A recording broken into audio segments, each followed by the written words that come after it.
Slocco? Here. Vice Mayor Eck, he was here. Okay, Councilmember Barker? Here. Councilmember Dietz? He was here also. Councilmember Sturdy? Here. Up, here they come. Okay, I'll have the record reflect that they are both present. Councilmember Severs? Here. Councilmember Wilson? Here. 7 members present, you have a quorum, Your Honor. Discussion and appointment of magistrate pro tem. David. Good evening, Mayor and council members. There are 2 candidates. Mr. Ventry has been a judicial officer for 20 years in the state of Arizona. Been on Superior Court bench, JP bench. Last judicial office was in city of Gilbert. He's now a resident of our community. Says he would like to work part-time, and I think he'd be a wonderful candidate. Barry McNaughton was also a county attorney here in the Pinell County area for 6 years. He's a judge pro tem in the city of Mesa. He's the second in command administrative law judge at the Department of Transportation. He supervises 11 other judges there. He hears complex cases. He was an assistant attorney general also for 5 years. He would be a wonderful candidate. So I would recommend both of these gentlemen. I've known both of them for many years. I haven't practiced in front of them for many years. It was in the 1980s that, as an attorney, I learned to appreciate both of these gentlemen. But I think they would be wonderful to be pro tem judges here and be a good addition to our court. Yes. Just clarifying here, so we can appoint both of them. We are not trying to look for one. Thank you. Yeah, yep. I'm trying to get a group of pro tems together so that there's some carryover when I retire. And Dave, how would you think we would use pro tems? Would we use them evenly, like a call list, or would one be used more than another, or how would you see us using them? Yeah, currently I call Judge Collier most of the time. Mm-hmm. He's been here at the city for the longest. He lives here right across the street, so I usually call him. The other judges live in the area, and I call them as needed. But Judge Ventry will also be available because he says he plans to stay right here inside the city for the rest of his future.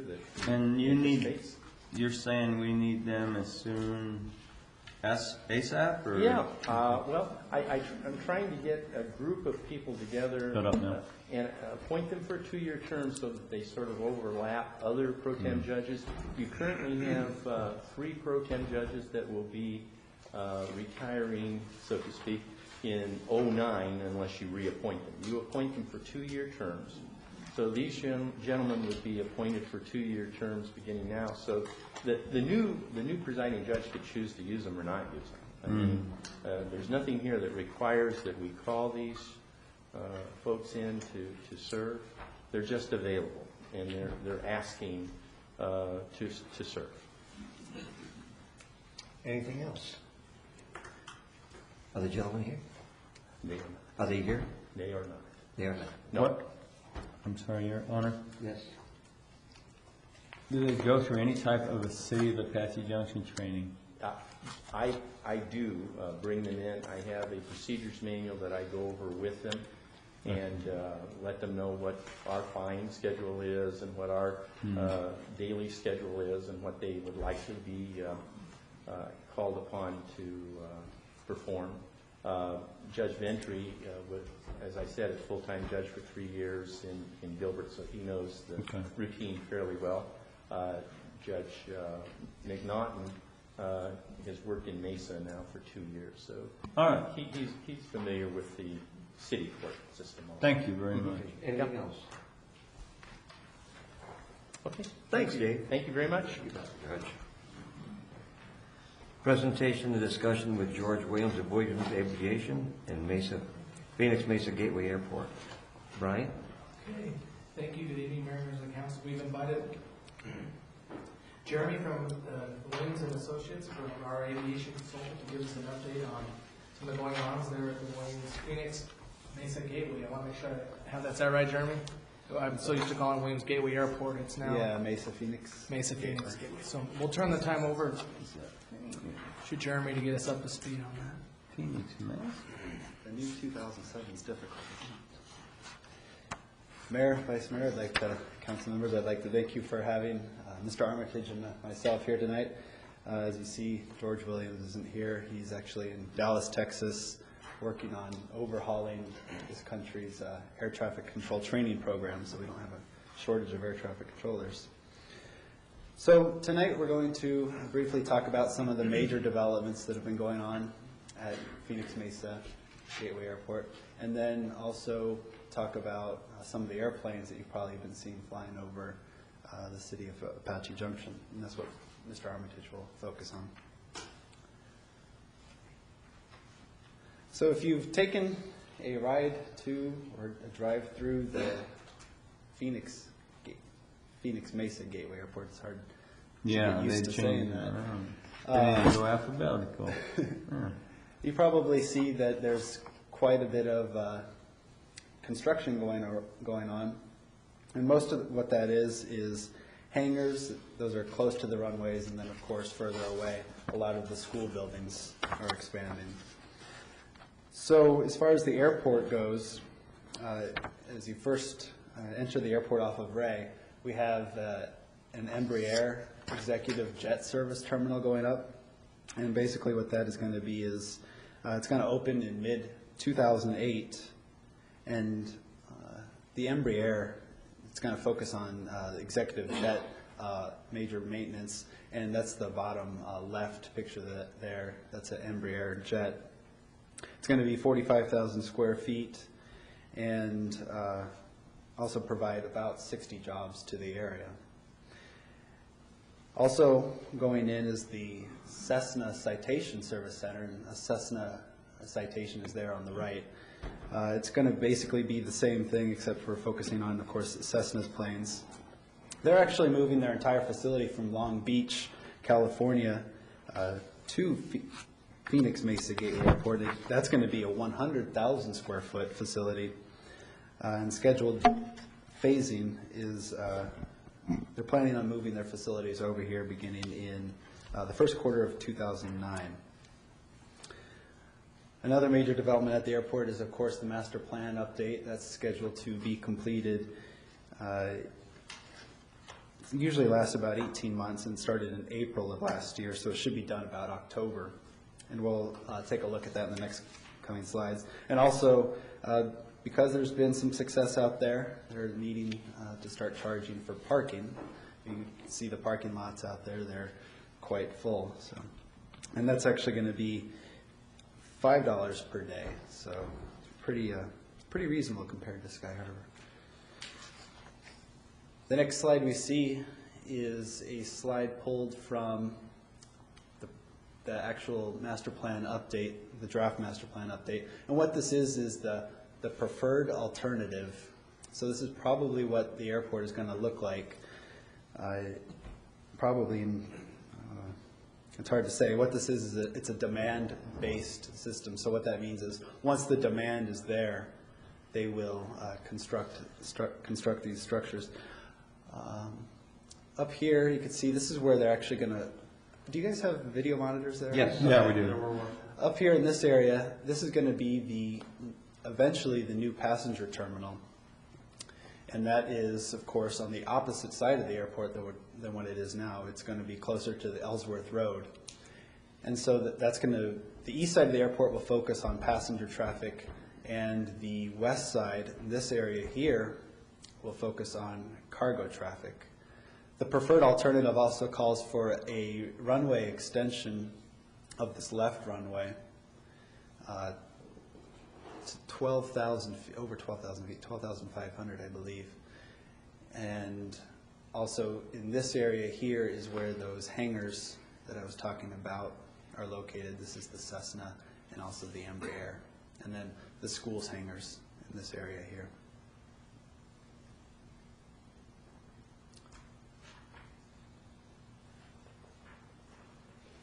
Let's see if we can get this next slide.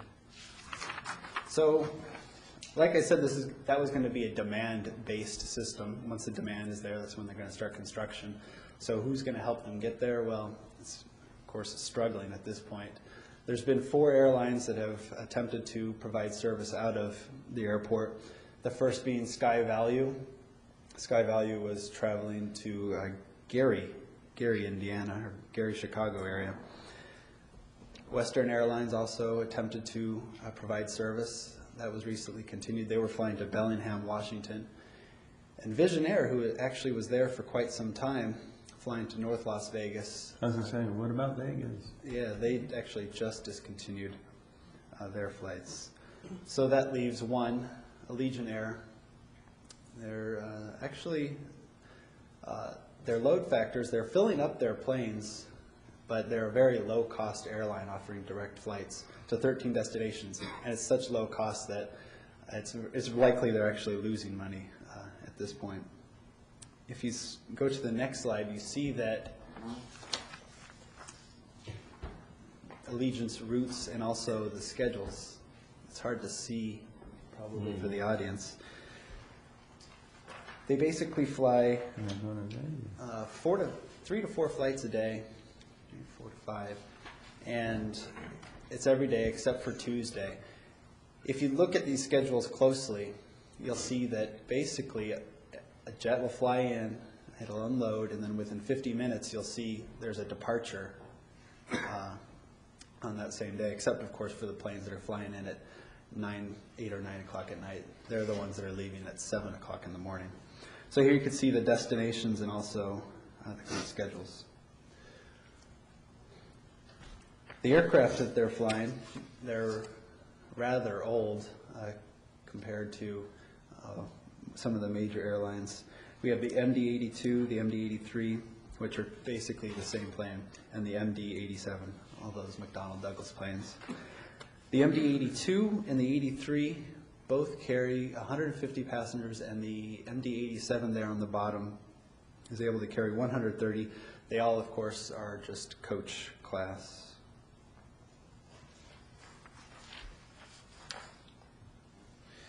And because these are older aircraft, they are, of course, a lot louder than your newer 737s, 747s.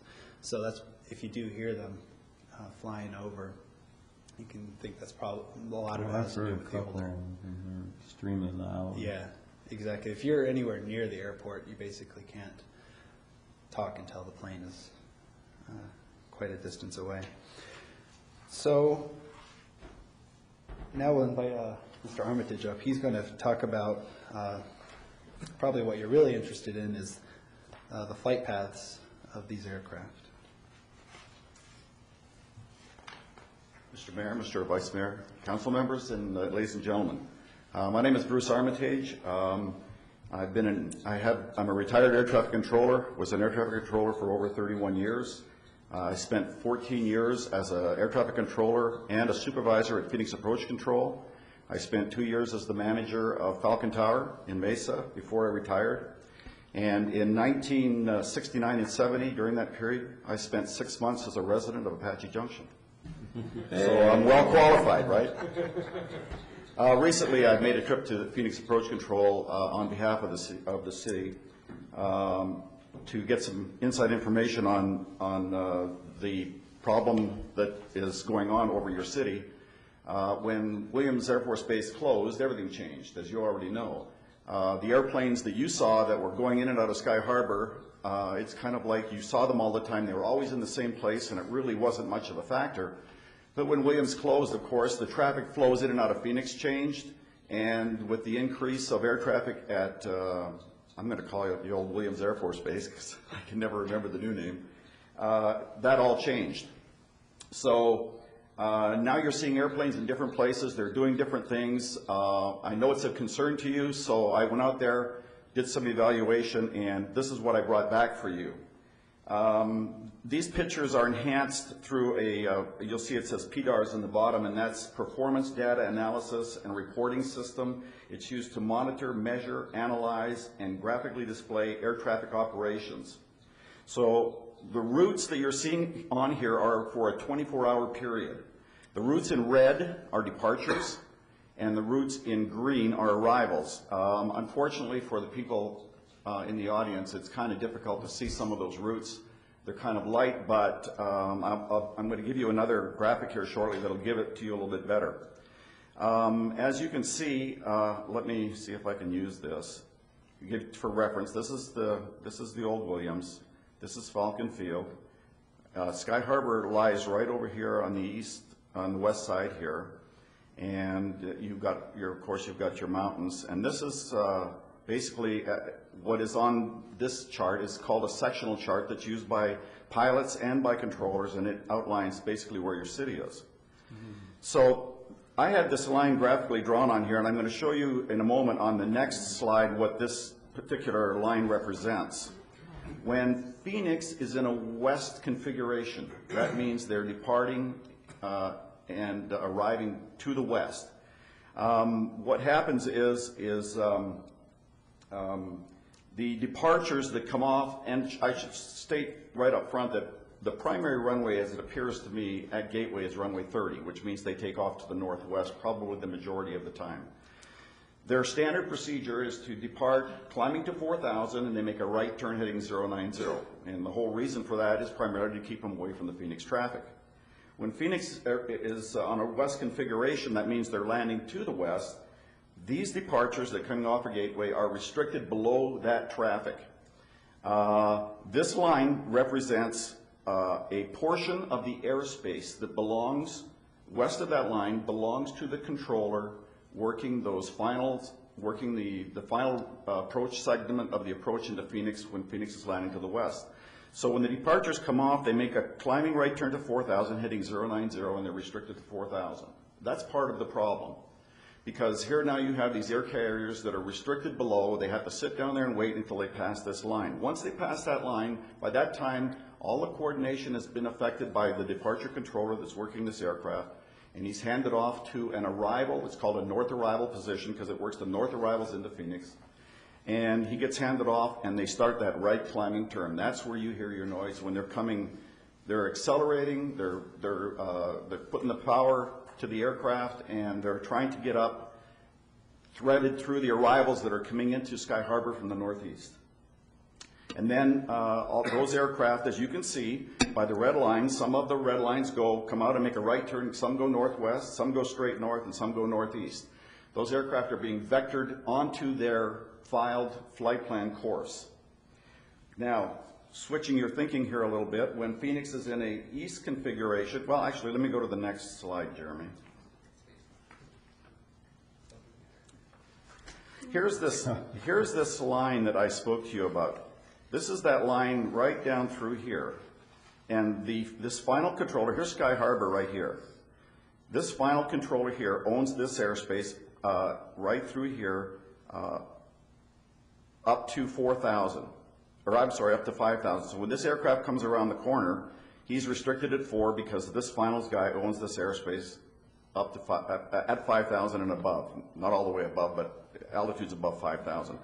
So this is kind of the magic line when Phoenix is landing to the west. They come out, and as you can see, they're making various turns to kind of get away from that airspace. Now, this graphic that I'm showing you is a 24-hour period. During the period of time that these were taken, Phoenix was not always in a west configuration. But for the sake of showing you this line, this is the graphic that I showed you. When Phoenix is on an east configuration, I don't have that here, that picture of that, but basically they're departing Sky Harbor and they're coming out on an east configuration and they're landing to the east. Your departures, or the departures that come off of the old Williams Air Force Base, when they're come out now, they're being restricted below the departures that are coming out. They generally will climb a little sooner than when Phoenix is on a west configuration, landing to the west. However, the procedure always is, the standard procedure is, off of Gateway, they climb to 4, turn right heading 090. As soon as they start to departures, though, when Phoenix is departing to the east, can generally climb a little bit quicker. So they're going to be, a good performing aircraft will actually be a little bit higher. You don't see them as often, but they're definitely out there. And then they're vectored on course. Those are the departures. That's primarily the situation with the departures. The arrivals, as you can see, as we spoke about earlier, Williams is primarily on runway 30. You're not usually seeing an arrival coming into Gateway is basically going to be in a power back mode. You're going to see them, but you're really not going to hear them. You'll hear them go over. Sometimes they have to power up a little bit if they have to hold an altitude, but they're always below 250 knots at the lower altitudes. So as you can see, they come in from, if I can find the mouse here, you can see they come in from all various routes. Here's one this way. This is the primary route. This is coming in from the west. You see all the green lines here. These are the ones that sometimes you're going to see because the controllers, when they can, will want to get these guys down as quick as they can. So they'll try to get them either below the departures or below the arrivals so that they can have an unrestricted descent into Gateway. So they're primarily vectored to a downwind. With the weather we have here, they get down in this area, they clear them for visual approach, and they just turn into the airport. Runway 12 configuration, that means that they're departing to the southeast and landing to the southeast. It's really not even worth talking about very much because normally the traffic flow is light. I should say the runway configuration, you don't see it very often, runway 12 configuration at Gateway. The traffic that's going to pass over Apache Junction when they're on that configuration is generally going to be fairly high. And it's just not very much of a problem. And at this time, I'd like to open it up. If you have any questions about what I said, I tried not to be too technical. We can show you another one. Yeah, this is the one that was more interesting to me, because it looks as if, everything's got to be 180, turn back and come over Apache Junction, basically.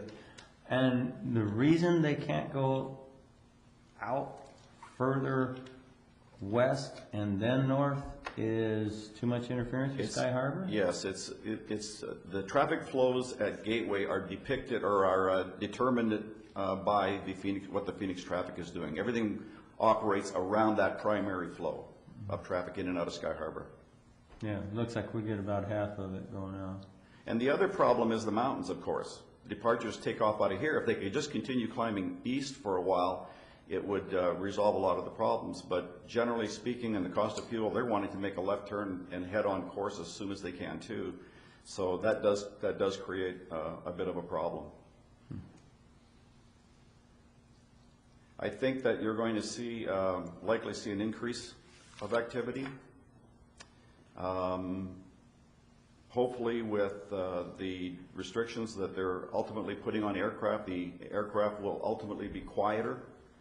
Obviously Gateway doesn't really have any restrictions right now, and they can use older aircraft, noisier engines, but ultimately that will pass too, because based on airports that they fly in and out of, whether it's just Gateway or some of the other destination airports they go to, they have restrictions on their on aircraft noise. So a lot of it is predicated on the fact that that they can get by right now with using older engines that do make a little bit more noise. I know you said, but what is your relationship to the airport now? Our relationship? Yours. We don't have any relationship with the airport. Okay. Williams Aviation Consultants is not, it's not Williams Air Force Base. So I think a lot of people get bits and pieces of this, and they wonder, like with the Rhodes Homes coming in, where Mesa's saying they have to protect their flight plans. They're flying over houses now. Could someone explain what would be different, and what does Mesa want to prevent? This probably wouldn't, maybe Brian or George could answer so that some of the people would have a better understanding. Especially if you can address the helicopter issue. You want to talk about it? Well, yeah, the images you see here don't depict the helicopter traffic at all, and that's what Boeing Mesa is concerned about. they're concerned about, where did the mouse go? There it is. This area over here where the helicopters will make a right turn right away, where there is very little development, and then flying out to the 60 and around that area. So Mesa would like for us to never have houses there, is that correct? Pretty much. I think that issue is closely intertwined with discussions about growth and who will provide municipal services in that area. I think Apache Junction views Boeing and the prosperity of the Phoenix Mesa Gateway Airport as being an economic benefit to all of us, and that we would both want to work to protect those flight corridors. Sometimes I'm concerned that that issue is a proxy measure for perhaps their annexation intentions. Could you explain also Apache Junction's relationship to the airport? We do not sit on, wasn't it several councils ago we had a chance to vote our way in? Well, we were on it for a while. So if we were, how much more influence would we have, and what are we losing by not being at the table now? I think the price tag for being a member is $300,000. 4 years ago, they were about 260,000, and that was when the invitation was 4 years ago. And we were a percentage. You'd have your vote. They have a, if it comes down to it, they have a scenario where the voting can be weighted based on your historic level of contributions, and we would have a fractional percentage. I seem to remember it was like under 1% voting clout. So from a technical standpoint, the difference between, for decision-making purposes, is probably minimal.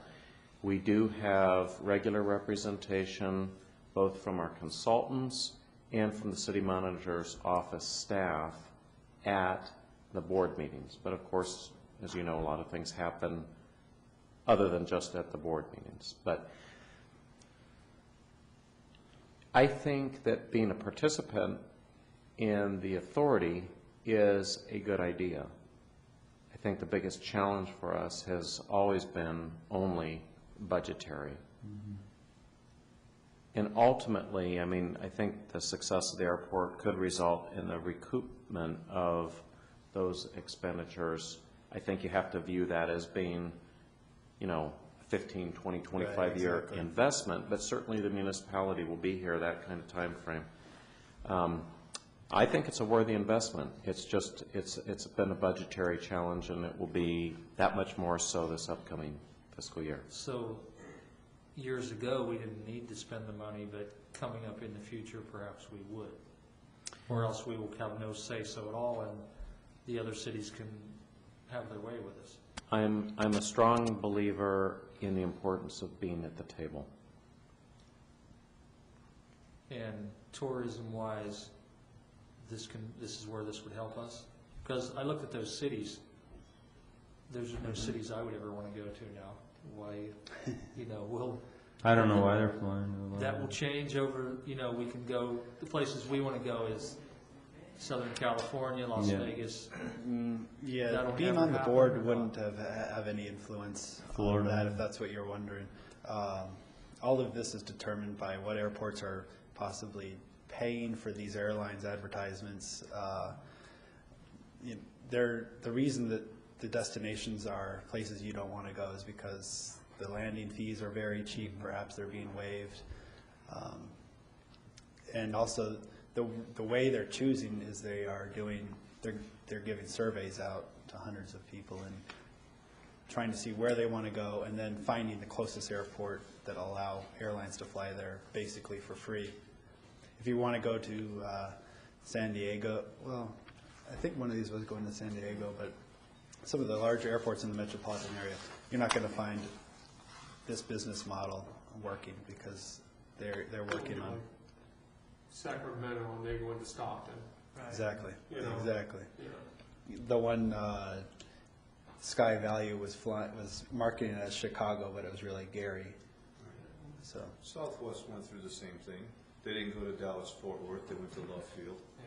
You know, I mean, it's. Well, Texas has a big tax issue. yeah, Exactly. Texas is a completely, it's a, Southwest Crazy. Hill doesn't. You Yeah, have to they're not land, allowed pay to the fly. tax, and then you gotta take off again. and they have to actually stop Is at that- another airport before they can fly. It's, Right. it's mind-boggling the way that works. Horrible. Yes. May I ask, basically, to show the difference between, what's the charge for landing fees at the Williams facilities versus Sky Harbor? It's been, you know, I haven't heard, I've been going to all the board meetings, and I haven't heard any discussion, but it's been basically free.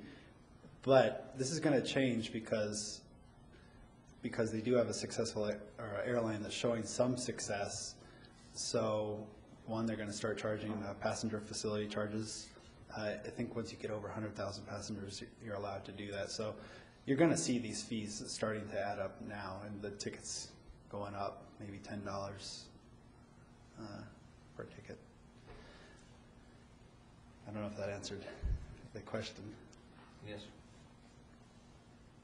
Can you give an average range where 3/4, 80% of the flights, what bracket of elevation are they when they're flying over Apache Junction, especially on departure, on takeoff? They were, in the analysis that I looked at, they were probably, as I recall, anywhere from 4,500 to 11,000, 10,500 as they were crossing those runway 30 departures. So a lot of it has to do with aircraft performance. There's also traffic involved. If there's arriving or departing traffic in and out of Phoenix, that it gets restricted below. So it's going to vary quite a bit.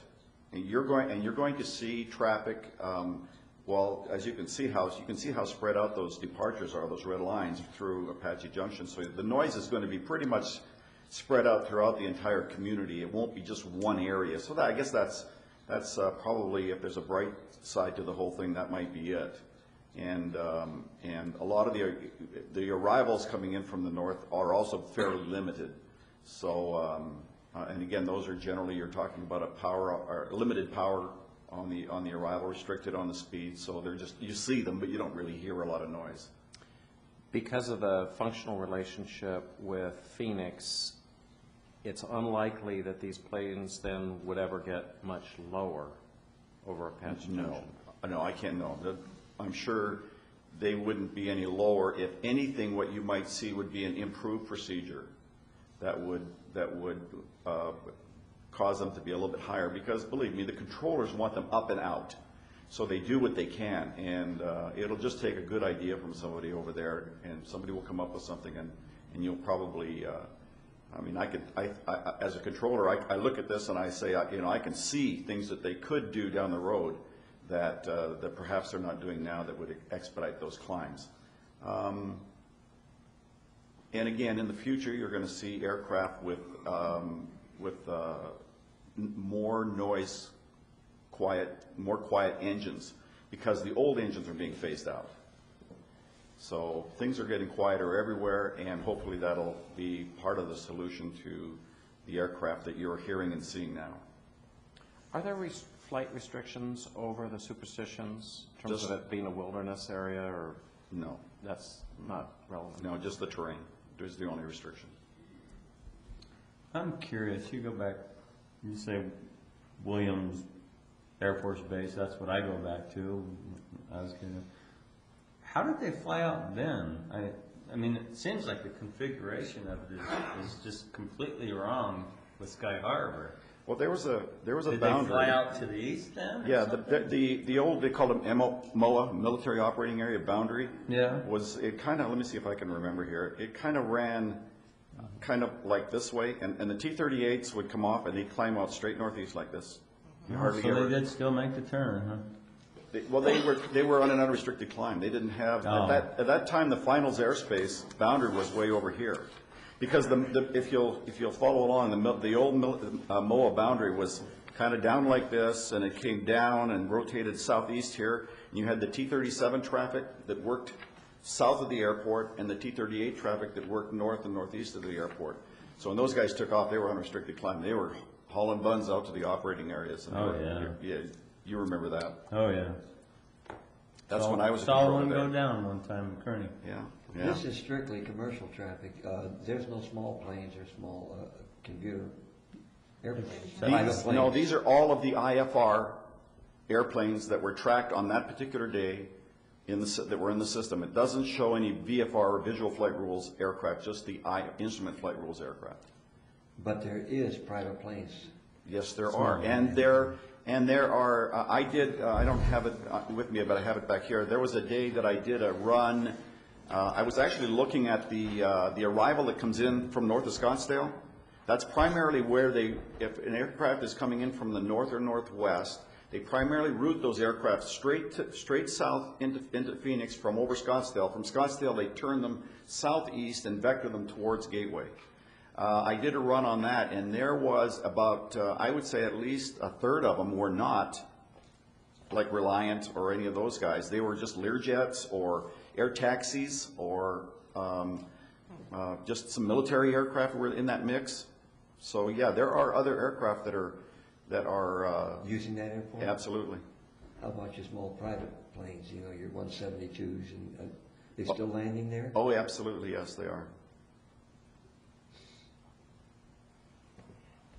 And you're probably going to see more of that activity too, because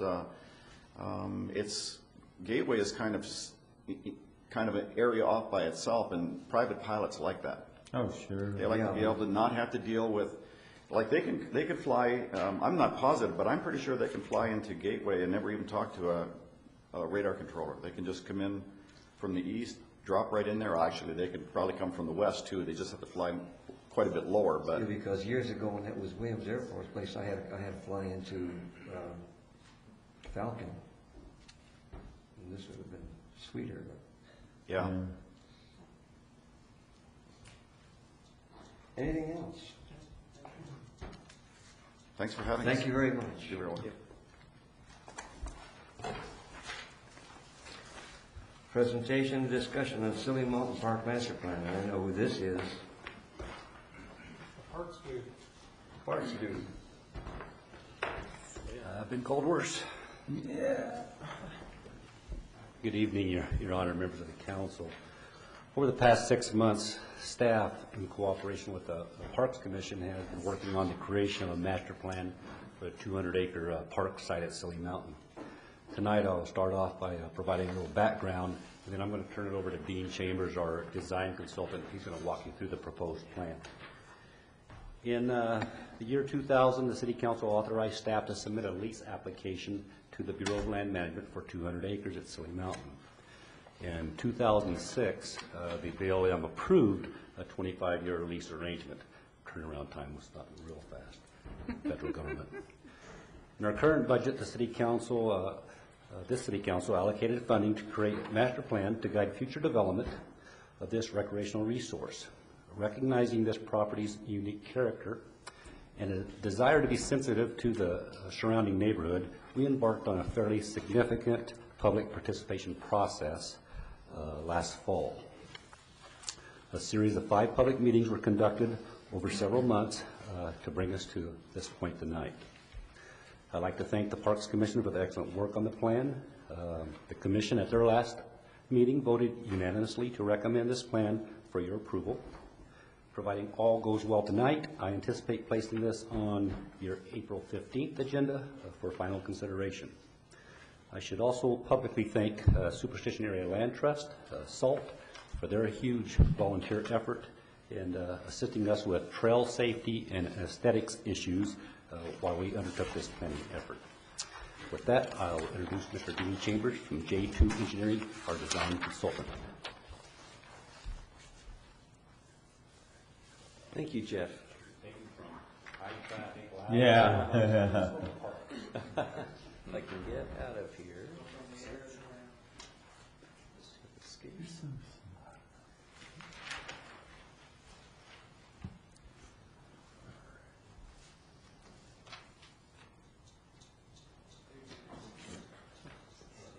Yes, thank you.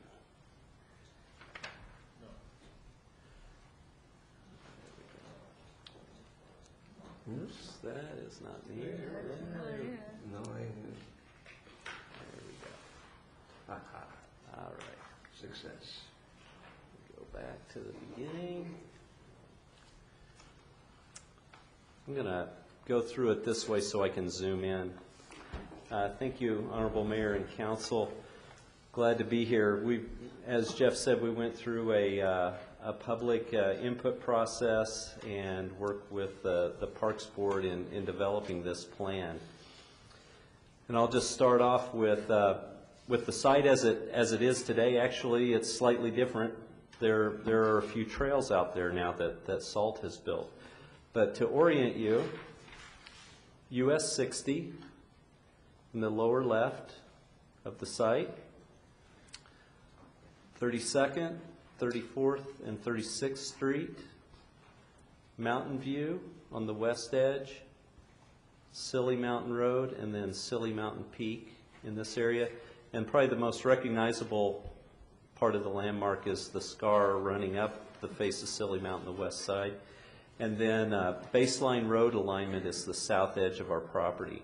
So the property is actually split into two pieces. We'll call it the west or triangle and then the remainder of the site.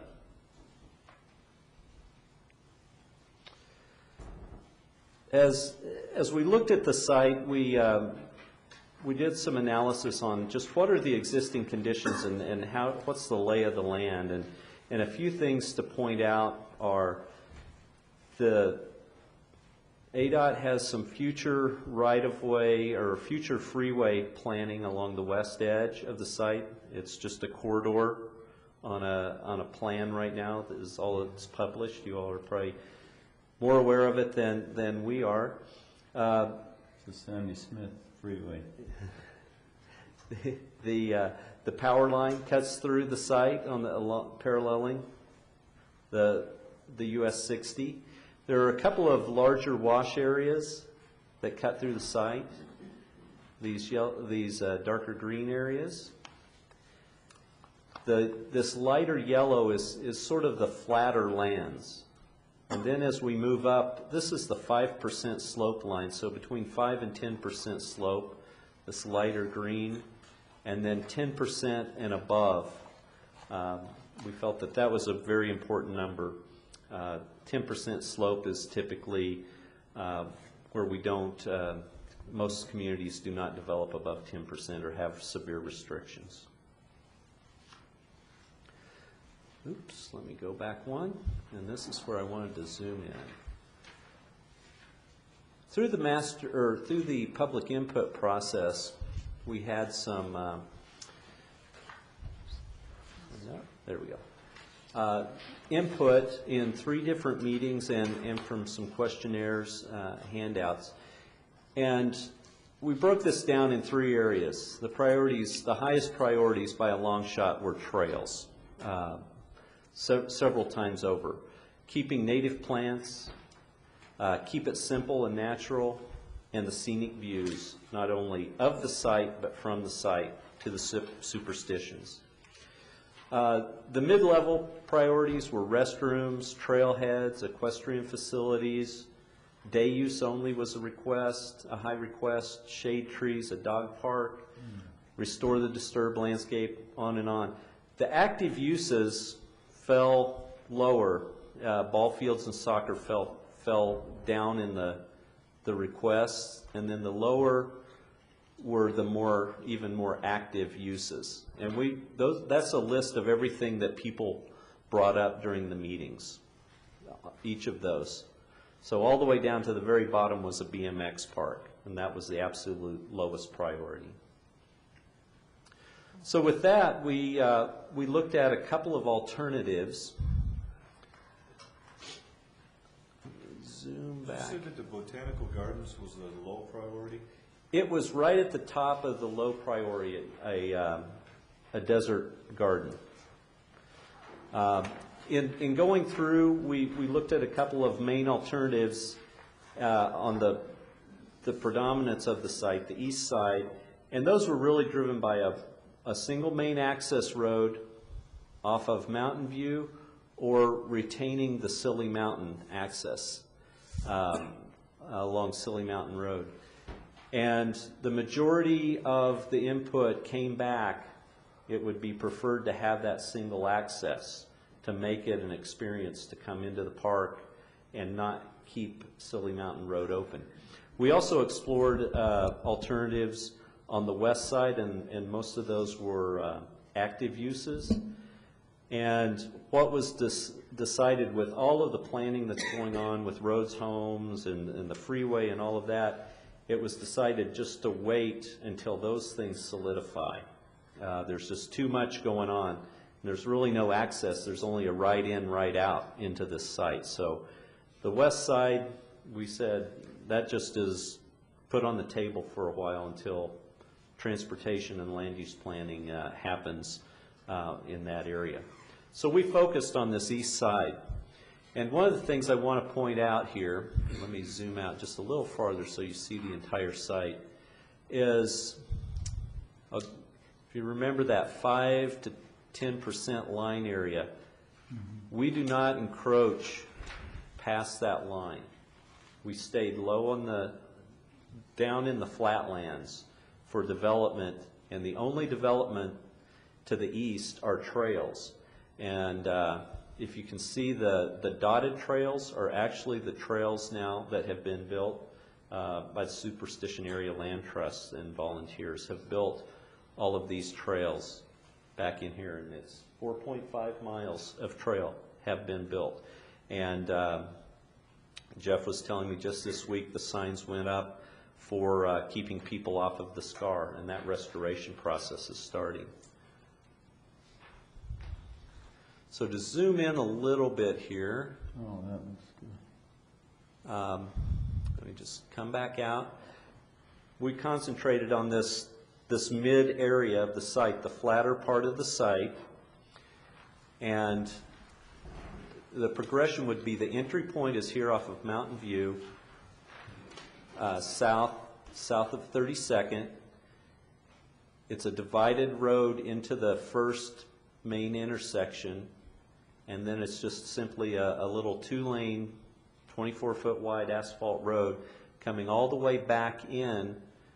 This is the old Silly Mountain Road alignment, back in to near where the existing trailhead parking is, if you're familiar with that. And the deepest thing in is an environmental education and desert interpretive center at the very back, and then off into the mountain. If I can walk you through, as you come in, there's a picnic loop. We call it the Northwest Picnic Loop. Coming off to the east is the Northeast Picnic Loop, with both of these with Ramadas and a shared restroom facility. The next facility coming on down is a dog park, and this is an area where turf would occur. There's approximately 4.5 acres of turf, parking, and Ramadas. Coming on down is a children's play area, a restroom building that would be shared by this use area along with the dog park, playground, parking, picnicking. And this is the only area, this flat inner area of the site, where any turf would occur. The rest is all native vegetation. As you move on down, there's an equestrian trailhead right over approximately the existing trailhead area. And we called it a desert botanical or desert demonstration garden. The larger up to 100 parking spaces, what would support a trailhead function, and the environmental education center. We have also shown 2 potential trailhead sites that we call neighborhood trailheads, and we have these just dashed in, that those are only there as a reserve on the plan if in the future the neighborhood has a problem with if there's parking out on the street and they requested parking go internal to the park. But we're not recommending these as facilities at this time, just as a relief valve for those facilities.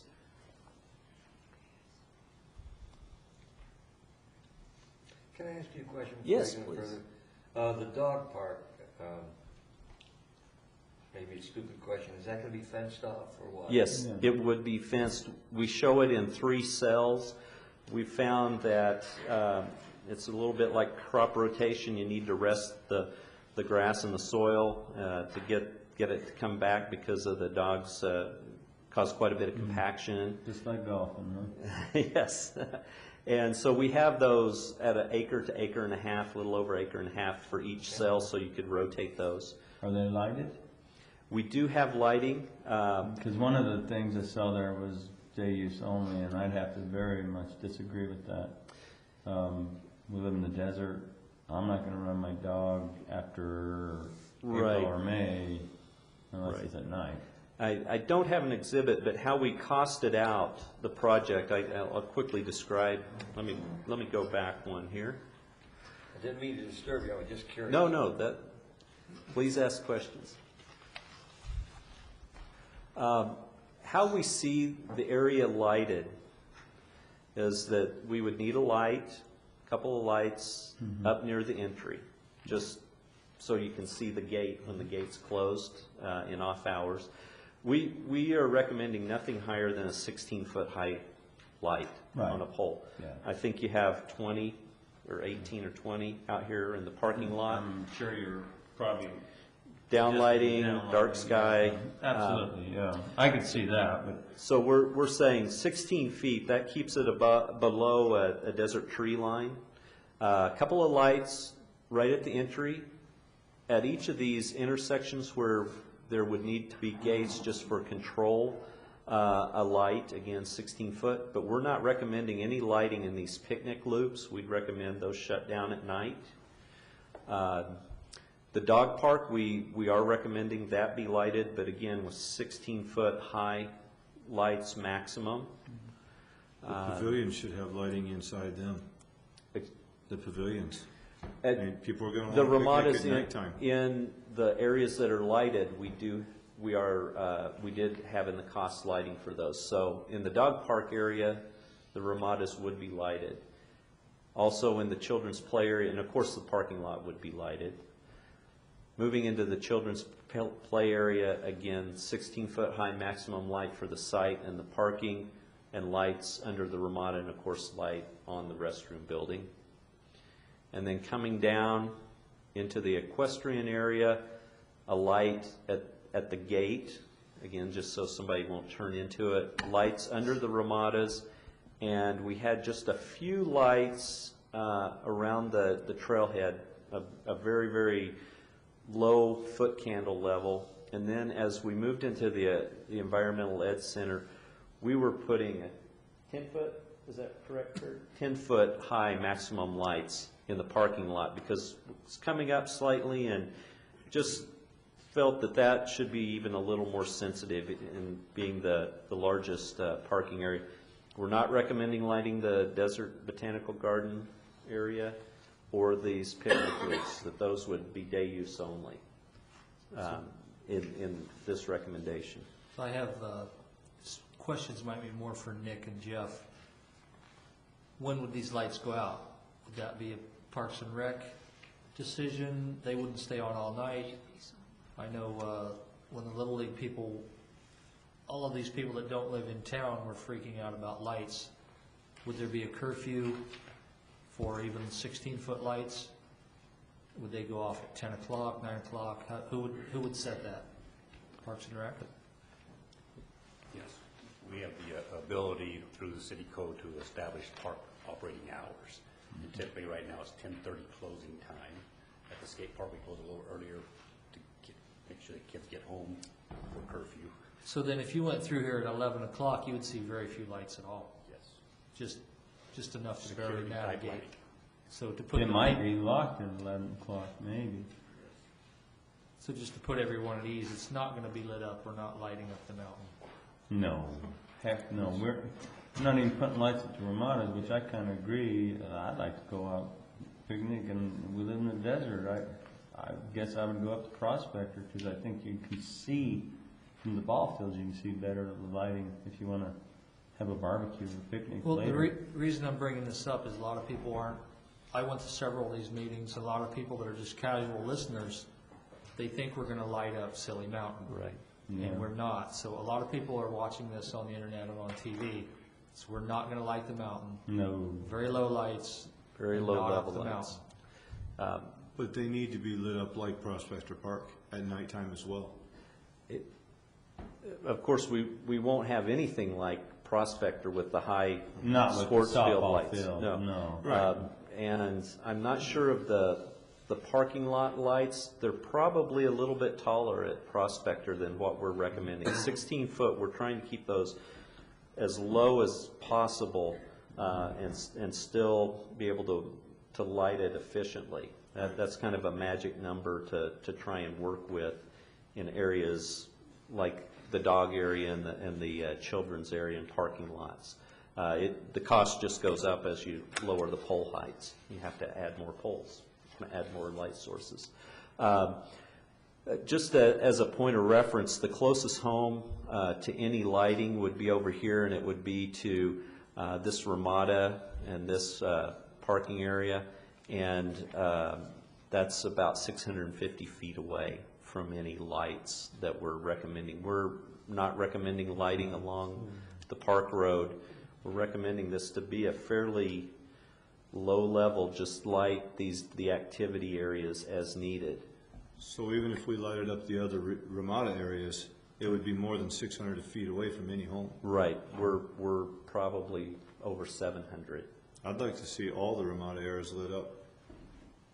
We can certainly add that to the cost estimate, and so that would be in those two, or that phase, to have lights. It's about $3,500 a Ramada to put a light in, somewhere in there. So absolutely no lights from the Environmental Ed Center to the east. Strictly day use only. So we're staying under that 5 to 6% slope. There are just a few homes that are even lower in elevation to our highest development. Most of the homes are actually higher in elevation in this area. As a phasing plan, we broke it into 7 phases. Phase 1 is getting the road established and getting the road pulled in off of Mountain View, coming back in, and this ends up being almost half a mile back in here to the equestrian trailhead and what would really be a parking lot trailhead in its initial phase, pulling in electricity for lighting, building a few Ramadas in this area, and one restroom facility. So the people are covered, horse riders, hikers, mountain bikers, people who just want to get into the park. And so we have a controlled parking area, we have a control over the road now. The second phase would be what we're calling the children's play area, and it also has picnicking, parking, restroom building, and of course the playground, and again a small little turf area, just, you know, if there's it's about half an acre, so if there's a birthday party, a jump, you know, an inflatable jumper, that sort of thing could be set up. The third phase we have defined as the dog park.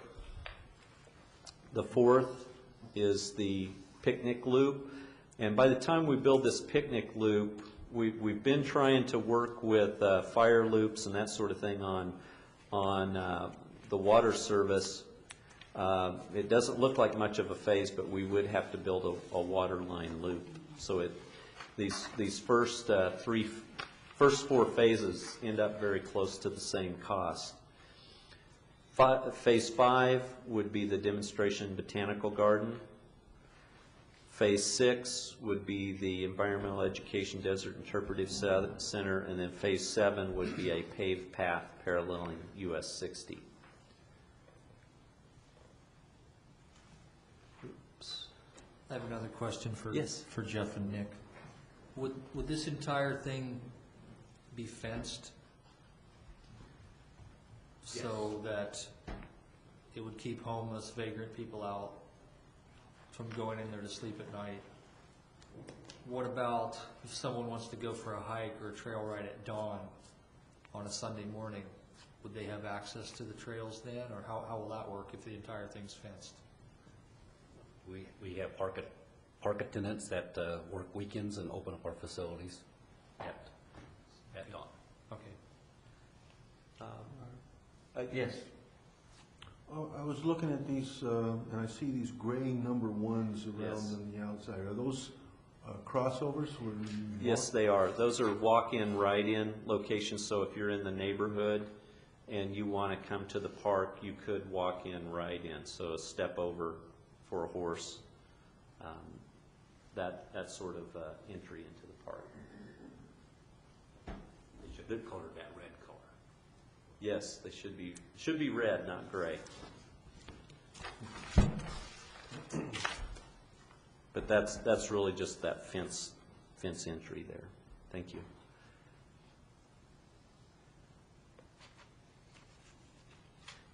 We've broken out the cost estimate by the phases. Phase 1, again, the entry road trailhead. That's right at about $2 million. That brings in the road. It gets the equestrian trailhead, at least 50 parking spaces for automobiles, and it gets a restroom building and some ramadas, drinking fountains, those sorts of things. So it really opens it up right away for public use, for hiking and that sort of thing, which is the majority of the use and is, of course, the highest priority that was requested. The second phase, slightly under $2 million, is the children's play area. And again, that is a ramada, restroom, parking, playground, lighting, the support facilities. Phase 3, the dog park, a little under $2 million. That builds a ramada, parking, and of course the dog area. Phase 4, the picnic loops, both of those are right under $2 million, and that one has that fire line loop through. Is what drives the cost of that up. We pushed that out to Phase 4, pushed it out as far as we could, but it also builds a restroom and gets that picnicking up in that area. Phase 5, the Botanical Garden Demonstration Gardens, is a little under $600,000. It's a pretty light phase, not a lot of lighting and that sort of thing. So it's really planting, paths, those sorts of things, some ramadas. Phase 6, the biggest phase, the Environmental Education Desert Interpretive Center, is at a little under $6 million. But this would be the jewel in the park. This would have meeting rooms, interpretive. It would really be a regional draw. The centerpiece. Yes, it would. Square footage? We are saying about 1,500 feet, or excuse me, 15,000 square feet. Sorry, 15,000. So, sorry. One too few zeros there. And then phase 7 is the smallest phase, and that is the paved path paralleling to US 60. And the total is 14.6. That includes, we're carrying a 15% contingency, construction contingency in that number, and also 10% design in this. So that's 15 and 10? 15 and 10. Yes. I just had a question about Phase 1. Does that parking lot there accommodate horse trailers? Let me go back. Yes. I mean, This area where it says equestrian trailhead, yeah, that will accommodate up to 16 rigs. 16? Rigs in that area. Okay. And then these are automobile parking. And we're Right. saying a minimum of 50. Hopefully can build a little more in that first phase. And where do I might have missed it, but where the equestrian then ride? Are they going over, how do they get south? Can they go underneath the highway to go south? Or no? To the west, no, you cannot pass through this culvert. It's too short of a culvert. The writing on the citywide Trails Master Plan follows the power line corridor, and you can end up all the way back over to Prospector Park, and then... Yeah, but originally, we wanted to head it south, down past the landfill, eventually tie into Queen Creek. So we're going to loop it from Meridian Road on our part all the way down across. We don't have a crossing in this plan. And again, part of that is because we are not showing any planning effort on this west side right now. That would certainly need to be explored as it moves west, and what else is going on with the other trails. Siphon Draw is just to the north a little ways, and this certainly would tie you into Siphon Draw and then take you to the south and west. Yes. For donations for different organizations that would like to, have you established a means of accepting? A fund of any kind? Jack Bell Foundation? Yeah. Memorial. Memorial. Actually, we're working, Roger Hacker is working with Joel on creating a nonprofit foundation that folks who wanted to generate some funds, so we'd have a place to put them, where they could be a tax write-off, and that's going to be kind of an umbrella organization that could handle various projects. So it won't just strictly be park related. It could be animal control or a variety of things. So Okay, so it that'd could be be tools. So you could designate exactly what you wanted it to go towards. Exactly. Jeff, stay up there, I have a question.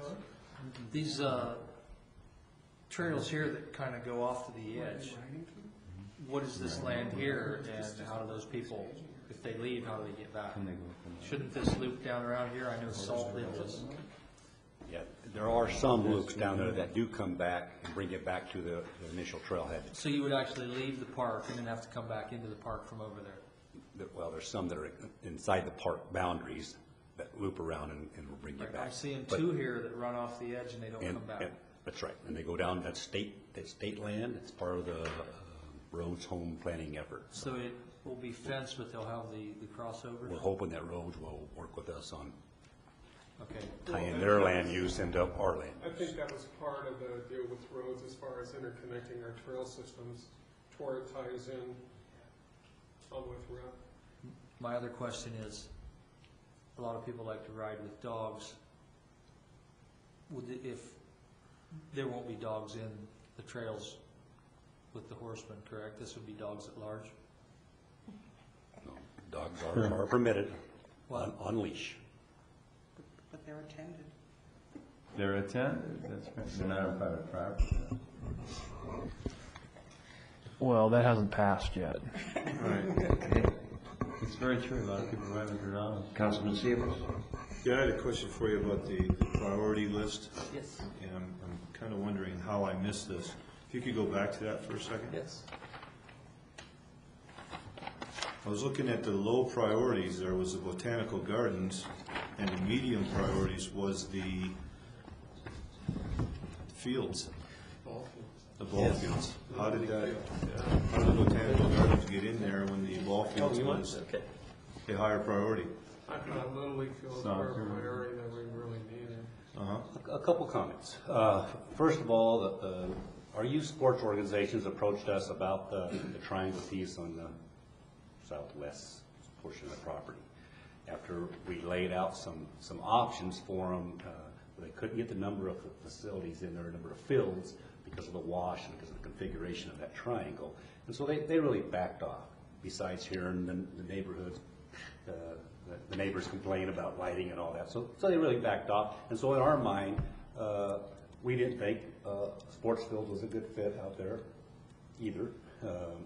I think there's other options for them, and we've been working with those organizations to sort out some of that.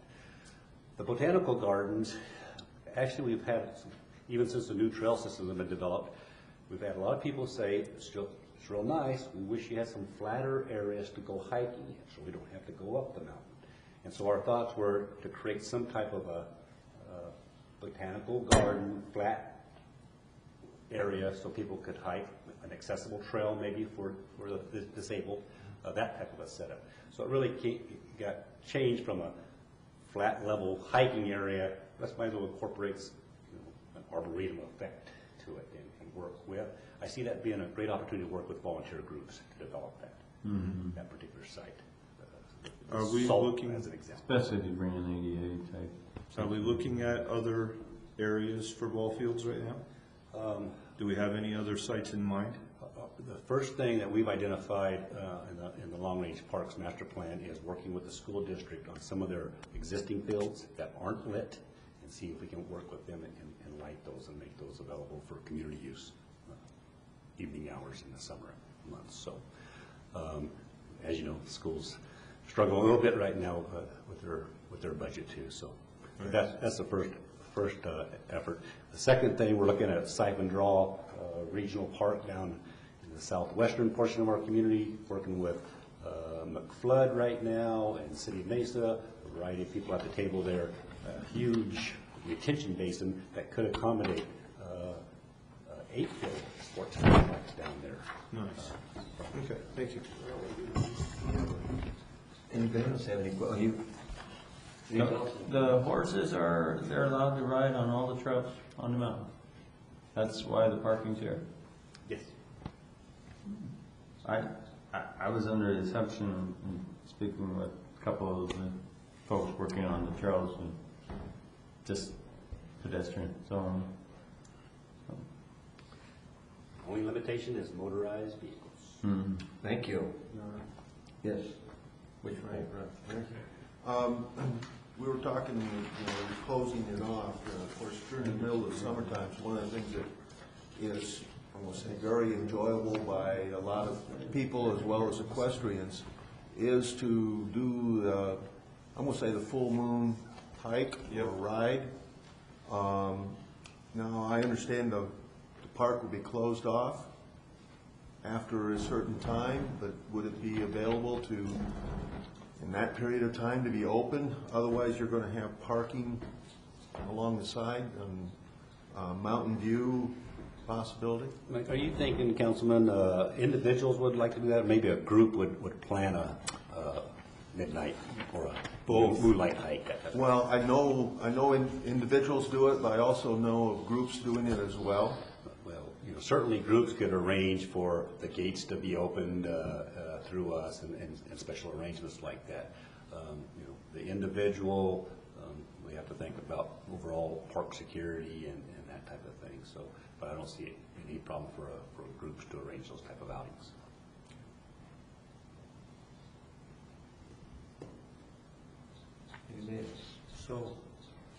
So we don't have the money now. We're going to approve it. If we approve it, then it'll just be built when the funds are available. Could be a year, could be 15 Or if we do a years. capital facility plan 2, which is about to, That's going to be a portion of the cap too. which exceeds when, Brian? September Of this The year? question is, when will the, 2010. yeah, it's October 2010. is Yeah, when- see, when we need the, to be point preparing so we can Sunsets. kind of move right along there. Anything else? Projects, you know. Now, remember that there's a lot of projects out there. That's right. And Yeah. There's a lot of different things that we need to that'll be look at. competing for, and right now, Point 2 drives about $1 million a year. And you'll be working on the land south of the freeway here shortly, starting probably this summer, Brad, land use and so forth. So your focus will really, and so There's as a lot you of think things on the about plate. perhaps another 5 or 10-year capital facilities plan, you'll be thinking about that development to the south as well. Another library, More than our city. things of that nature. That blows me away. Buildings with no Good job. education. Gentlemen, thank you very much. Awesome. And I understand that you beat out the city manager and the judge, huh? He went and gorged on pizza before the competition, and he told us about the competition a week after it started. Okay. And he beat me fair and square.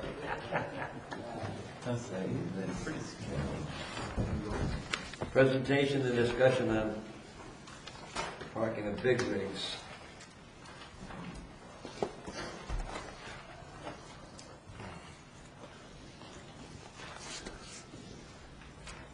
There's 3 minutes. Okay, good evening, Mr. Mayor, members of council and staff. Todd Kennedy from Development Services here to discuss this case. The study of big rigs or tractor trailers, about their gross vehicle weight and the parking of them. Okay, just a little background on this study. This item is on the council work program. Staff is responding to this inquiry, and if you choose tonight, or if you choose to move forward with this item, we will return to a future work session seeking direction from council. Okay, the current requirements are set forth in City Code Section 12-3-9. Vehicles exceeding 10,000 pounds in gross vehicle weight, or GVW, are prohibited on local and collector streets and residential areas. Vehicles exceeding 24,000 pounds in gross vehicle weight are prohibited on private property in residential zones. So you can park them on private property if they are up to a maximum weight of 24,000 pounds. Staff did some research on other communities, starting with Casa Grande. Vehicles exceeding 12,000 pounds are prohibited on private property in residential zones. Gilbert's regulations, they're a little bit more, lenient. They do allow some conditions. One commercial vehicle exceeding 10,000 pounds may be parked on a residential lot that is 1 acre or larger, subject to the following conditions. Vehicles shall be parked behind the rear of the main building. Vehicles should be parked no closer than 10 feet from any property line, so there's some setbacks involved with Gilbert. The vehicle shall be screened from view from streets and abutting property by a solid fence or some kind of landscaping buffer. Continuing on with Gilbert, a commercial vehicle less than 10,000 pounds may be parked on a residential lot that is less than 1 acre, but subject to the following conditions. Once again, it shall not be parked in the required front or street setback area. The vehicle shall be screened from view from sight as well. You just read what the other one said. What's that? The same The other thing. one said pretty much. Same thing. Okay, continuing on. Mesa, it's pretty cut and dry. If a vehicle exceeds 13,000 pounds, it is prohibited on private property in residential areas. And then, of course, the county of Maricopa, if it goes above 10,000 pounds, then it's prohibited on residential areas. Moving ahead, these are some examples of these different trucks with their gross vehicle weight. We have an empty mixer truck right in here. When it's not loaded, or when it's unloaded, when it's parked. And this is all just a little side note. Both of these rigs are both one units, which means the cabs cannot be detached. But this mixer vehicle here, 29,400 pounds when it's not loaded with concrete. And this dump truck right here, when it's not loaded, also 21,500 pounds. Continuing on with some examples, right here we have a day cab, and by itself, without a trailer, would weigh in at 12,390 pounds, roughly. And then over here, this white truck, this is the sleeper cab right here. That's the main difference between these two. That would weigh in at 15,590 pounds, without the trailer, of course. If you had the trailers onto both of these, that would bump it up to a gross weight of 80,000 pounds maximum. So, at this time, I'd like to open up for any questions or comments. Yes. What do the other communities do? Where do they park them? Do they have any solutions as to where they park them? I mean, they're not allowing them on residential in most of these places. Where do they park these? Mr. Mayor, Vice Mayor Rack, in terms of the specifics on where they do park them, pretty much all that was researched is, what they allow in terms of gross vehicle weight. Based on talking with staff from the city of Gilbert and I believe Casa Grande, they do allow, or they do require these trucks to be put in a specific area, specific area that would have to be a commercial zone. Yeah, that's what I was thinking. I will follow up on that just to make sure, I think we need to have a place for them to be put, but honestly, I don't think they should be all over the city streets and parked in front of people's homes in the side of their house, 7,000 square foot lots, and they're parked on the side of their house. And no. I'd like to add to that, if I may. When you call these other cities and do research on what their codes say, do you ever ask if they enforce them, or if they have the manpower to enforce them, or if they are enforceable? Mr. Mayor, Councilmember Severs, based on discussion, they enforce them by using code enforcement. Casa Grande does that, and in terms of manpower, I do not know that for sure. But since in other communities, these regulations are set forth in their zoning ordinance. I was listening to you here. It says a vehicle shall be screened from view from streets. They allow you to build a 15 to 20 foot tall wall to screen a semi? I don't know how they do it. I don't know. You can't do that. Yeah, it says on there in Gilbert it needs to be screened, even from the sides. Right. So that's kind of weird. I wonder how they do that. Mr. Stern? Mr. Mayor, members of the council, thank you. In checking our archives, I wrote a memo back on October 15th, 1999 to Officer Jim Trout regarding the validity of Apache Junction City Code Section 12-3-9. There's two parts of that section. One deals with residential property, and the other one is the parking on public streets.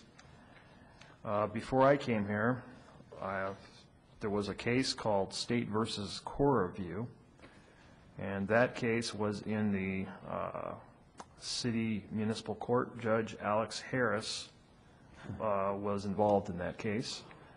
In that case, Mr. Core Review was fined $3,000 for 13 civil traffic offenses based on this code provision.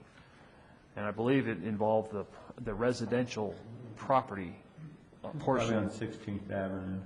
But it wasn't on the street, it was on the actual private property. So this individual took it up, and he won, and this part of this section, the one that deals with the residential component, was held unconstitutional. Now, it's not a reported case. However, it is something that someone could make the same arguments if they got the briefs. Well, is that, if the weight was changed, would it still have the same factor? No, the reason it was held unconstitutional, I believe, was because this should have been a zoning code when it comes to the residential component of the parking. So now for the public streets, that's okay. The city, through the city code, as it's written, is fine. That's constitutional. In other words, you can give a ticket to someone who parks a big rig with a weight rating, or that whatever weight that was, on a street, a public street. However, if they parked it on their lot, their private property, and someone gave a ticket, some city employee gave a ticket, that would probably not be enforceable. Now, wouldn't that go back to reasonable use of your property? Well, it goes back to zoning. I've got an acre and a quarter of land, and if I become a truck driver, I can't park my truck on my acre and a quarter? Well, that's what the city was trying to prohibit. Right. And it was a zoning issue, and because it wasn't in the zoning ordinance, that's why this was struck down. So now we want to put it in the ordinance? Well, there is a way to do it. The way to do it is to put it in the zoning ordinance. My recommendation would be under the zoning ordinance, section 20.0101. And you could do that, and that would be a text amendment, and so you don't have to notify everybody who's in that particular location. Well, I think there's a way to not do it. I don't think that we were trying to stop people from parking on their private property. We were trying to prevent people from parking on the streets. I mean, isn't that what this started as? Let's hold on to that. I brought this out. If I can't say names, Joel, stop me. But on Thunderbird, there's a church. They're a Baptist church. These people are every week stuck with a tractor trailer parked right to the very edge of their driveway. These people cannot see coming out of the parking lot. The truck is parked there 3 and 4 days at a time. Sometimes it's got the trailer with a big earth-moving machine on it, and it's left there. And sometimes they leave a flatbed truck there with nothing on it, but it's there for a week at a time. Is it parked on the street? It's parked on the street. So that's citable. And and these That's a people, traffic violation. the pastor and some of the people who go to that church have been complaining. And we can't seem to get this taken. Can I say who it is or not? You're on TV, so probably not at this Okay. point. But it's somebody that we know. It's a big construction firm. And I don't see how they can, and like I say, that they park it. Because they let them bring them home. Well, here's the enforcement issue.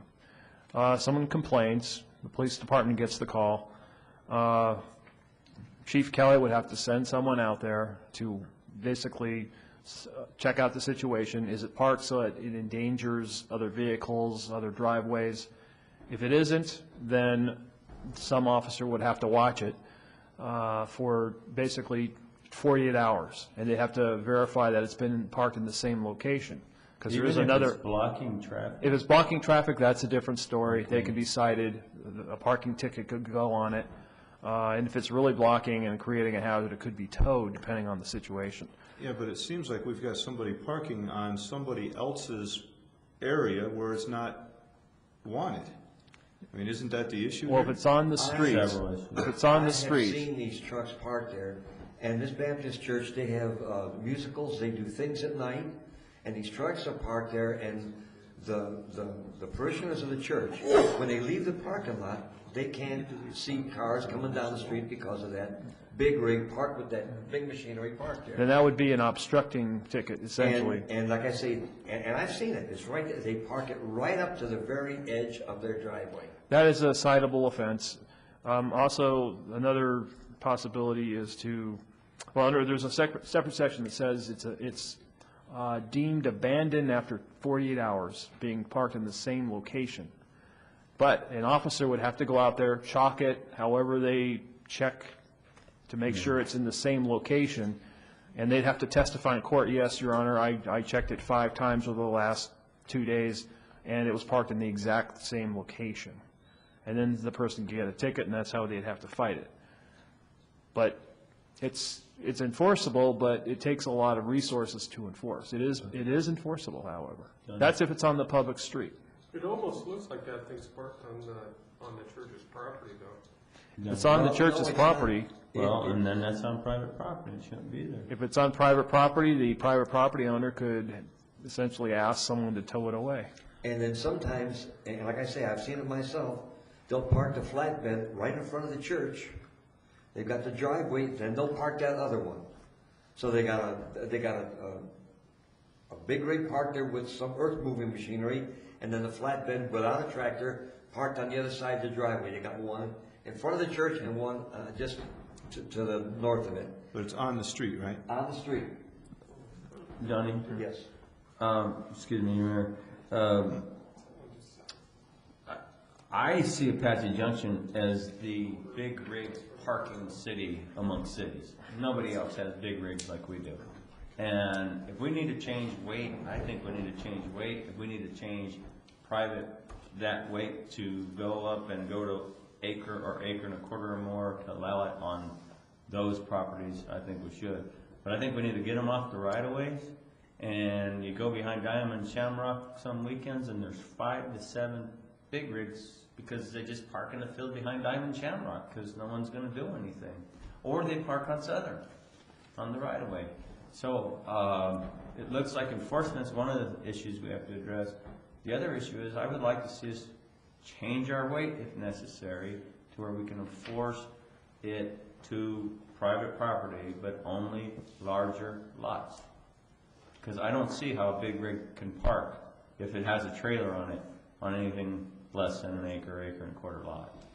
And that screening, like Councilman Seaver says, some of these big rigs with the campers on the back, I would agree with the fact that they They're should, 12 foot tall. they should park to the rear of their property behind their home, or at least the front of the rig should be past the front of the home, something of that nature. We can't do that again. I mean, what if they can't park behind their home? The house is Well, back in the okay, property. so they go back as far on their property as possible, something of that nature, but we need to resolve this issue, and it doesn't seem like we're getting there, and I feel like we need to make the change. If it's the weight change we need to make, then let's go to the 10,000 pounds, like, what is it, Casa Grande has?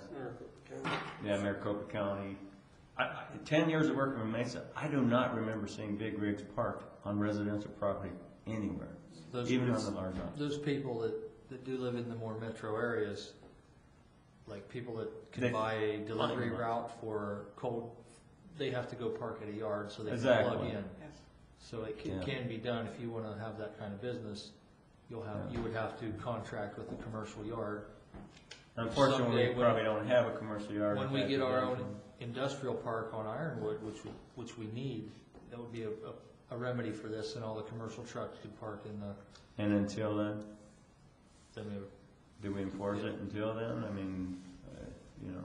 Parking on residential property, that's like Joel Stern said, it's hard to do.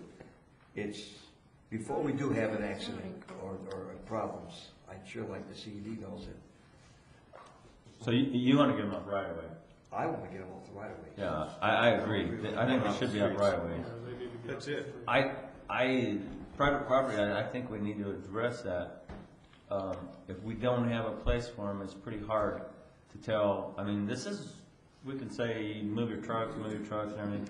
This is how we get our groceries. This is how we get a lot of our These people have to work, they live, they have to park their trucks somewhere. But there's the safety issue, and there's also the aesthetic issue. And the aesthetic issue is like behind Diamond Shamrock.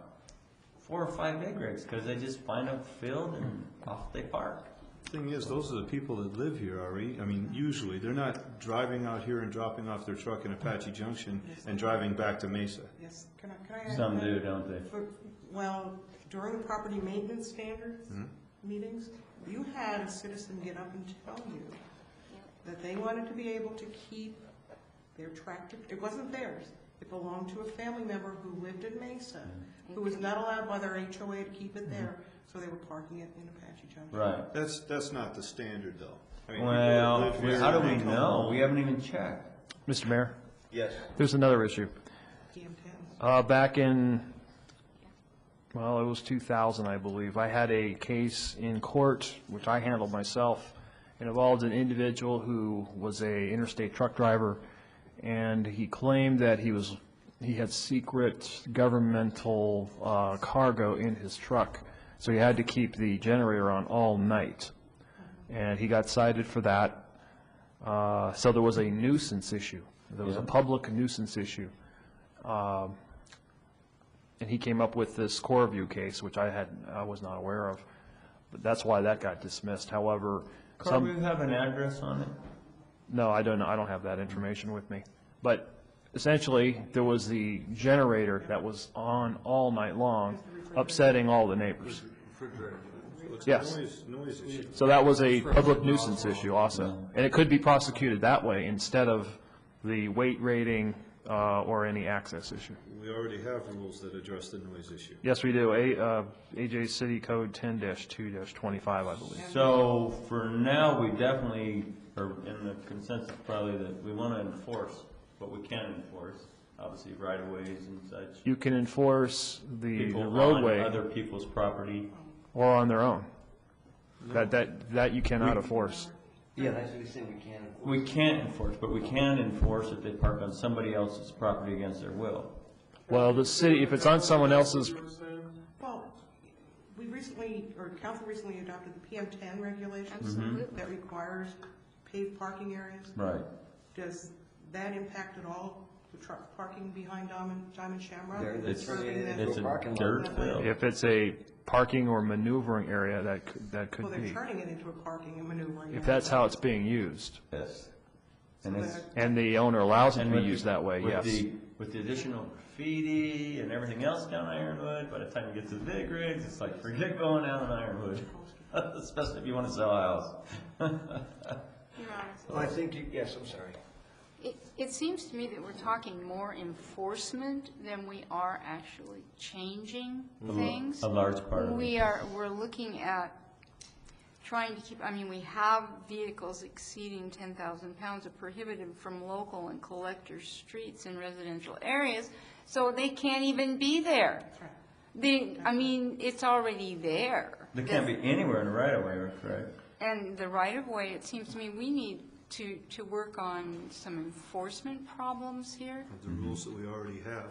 and use what we have available to us to work with that. And I realize that we're talking time, and I realize we're talking people, labor.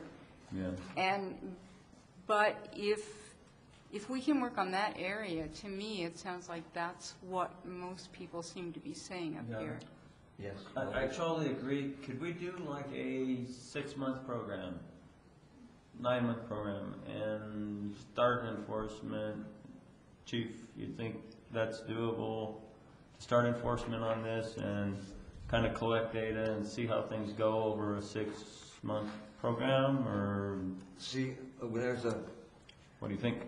The pastor gave me a call. When he called me on the Baptist church over there, he'd called the police department, and they said, we don't enforce those rules. It's a problem I'm having. When we're notified of them, we go out and check them out, but as the mayor says, sometimes you go out and by the time they get out there, chalk it, mark it, 24 hours later it's gone. Now we start from ground zero again. We just had one of those just recently, went out and tagged, we went to a community meeting that's first of 3 complaints because we did tow vehicles. So there's probably some blogs out on those right now that they're complaining about the officers we're enforcing because it's corruption. Your Honor, I have a question here. But we do. Let's be corrupt. So we do, we do go out on them, and we'll continue to those if they become aware of it. And again, as mentioned before, it's those times where we're looking at economical ways to use our manpower and stuff. And we do respond on a case-by-case basis when we're notified of them. And if the officers do see it or a citizen notifies, so they try to check it out. So can we bring that maybe to a little bit higher level than it currently I'll make is? mention to the patrol and see if they can encourage, and I'll follow up with you later on that issue you have so we can verify it. Yeah. Maybe not, Your Honor, one all question. you're doing now is looking for big rigs rather than now taking care of speeders and everything else you have to We do. don't want to discriminate any one driver. Tom? This, according to what I'm reading here, unless I am reading it wrong, according to this, it simply says that vehicles exceeding 10,000 pounds are prohibited on local or collector streets in residential areas. So you don't have to chalk anything. If it's there, it's prohibited. I don't recall there being a 48-hour time. There is no time limit listed No. here. There is nothing Not in listed this here. section. You're right, but there So is just for for other. the streets. Correct. So they could actually, I mean, if they went out right now and went into a neighborhood and there was a big rig, they could ticket that. Under this code section, that is correct. If it's on the street.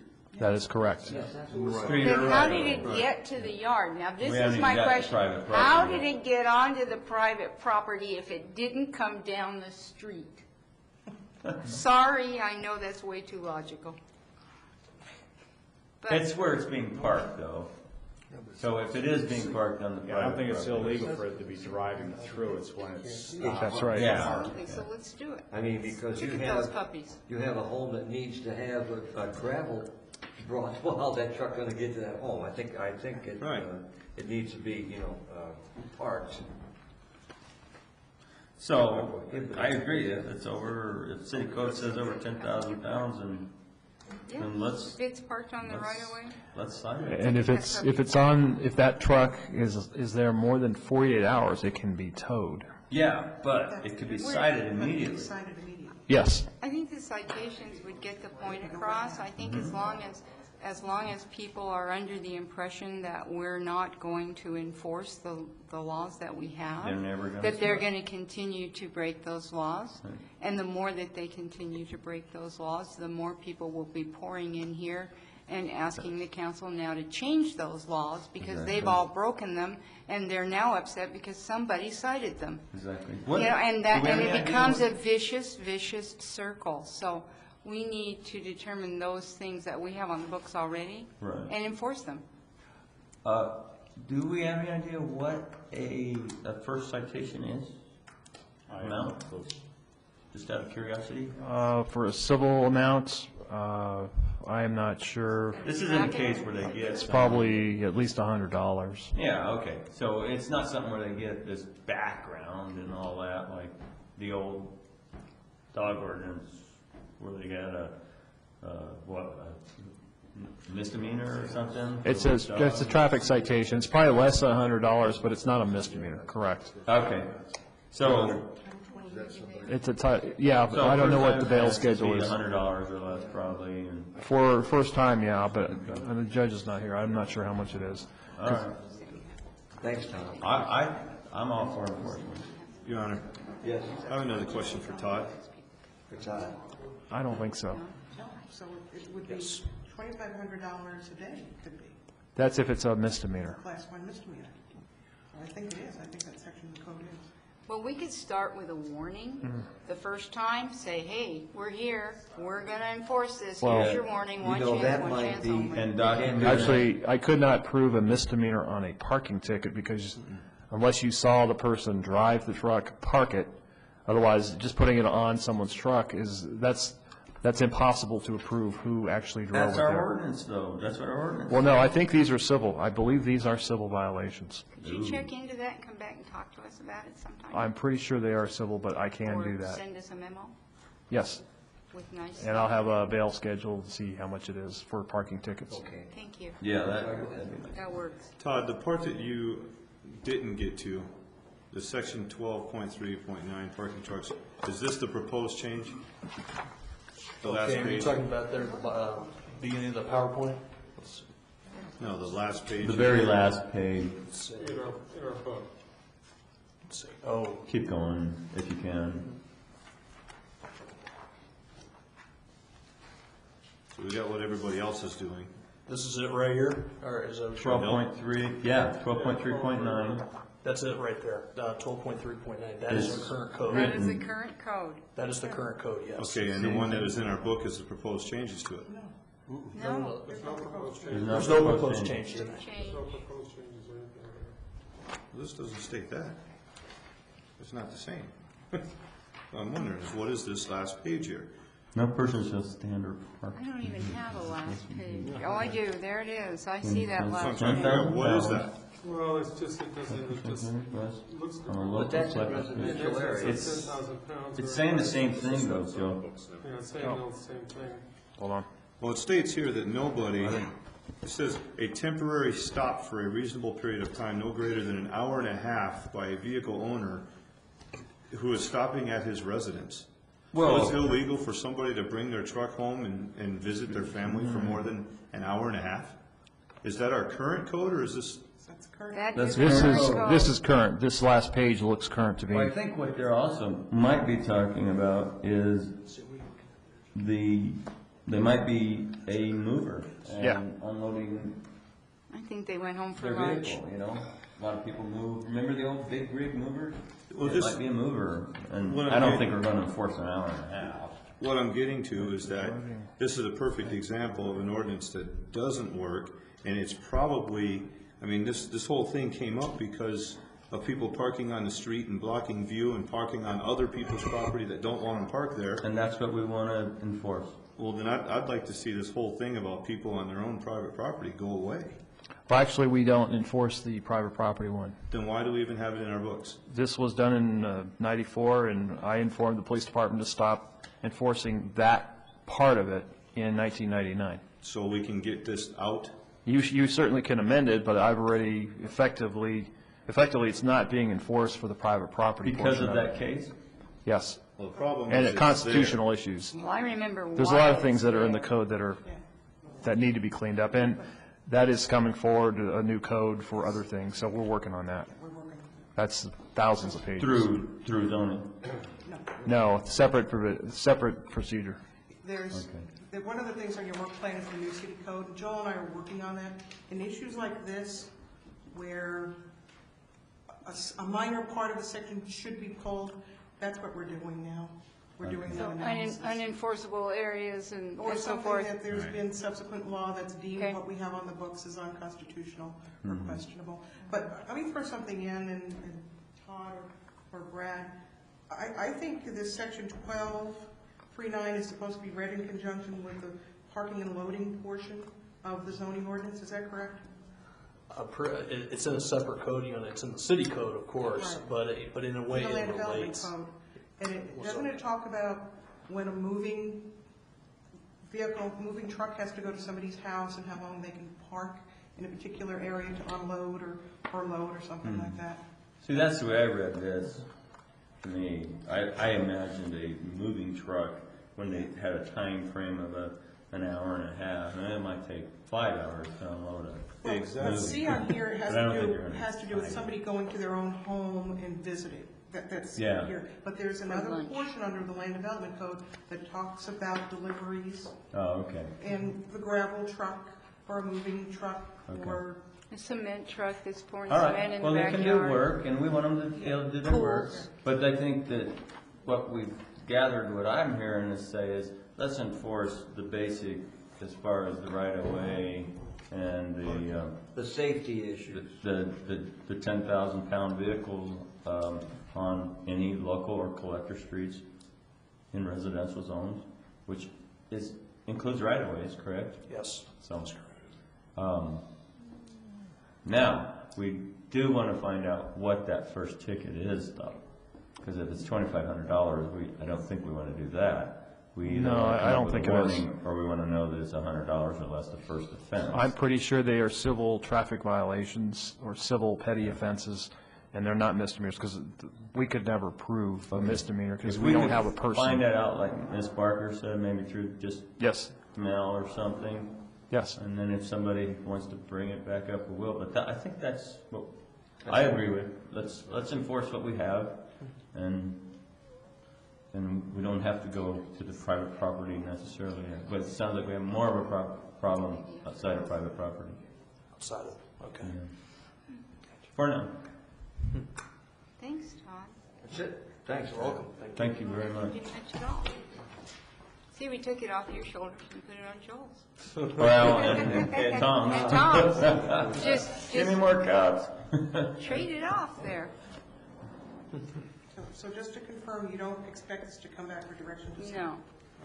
I don't think it's necessary. Not at this Not at this time. Because it sounds like we've got something in place, number one. Number two, it sounds as though you and Joel are already cleaning up the bits and pieces that are straggling out on the code. So between both of those areas, we should pretty well clear this up. Yeah. I would like to see some documentation, though, over a 6-month period or something like that on this issue, to see just how many citations we did give out and how it's working, how the department feels it's working. Well, I think 90 days would even be sufficient. We'll hear about it. Anyway, thanks, Todd. Okay, you're welcome. Presentation discussing the 5-year audit for the police department, and that is... Thank you, Your Honor. Last summer, the City Council outlined a work plan for the fiscal year. For the fourth quarter of your work plan, the quarter upcoming, the Council included a third-party review of the police department. Such a review is also provided for in this year's budget. The objective for tonight's discussion is to affirm Council's interest in this work plan item and to initiate a discussion on it. I'd like to begin by saying that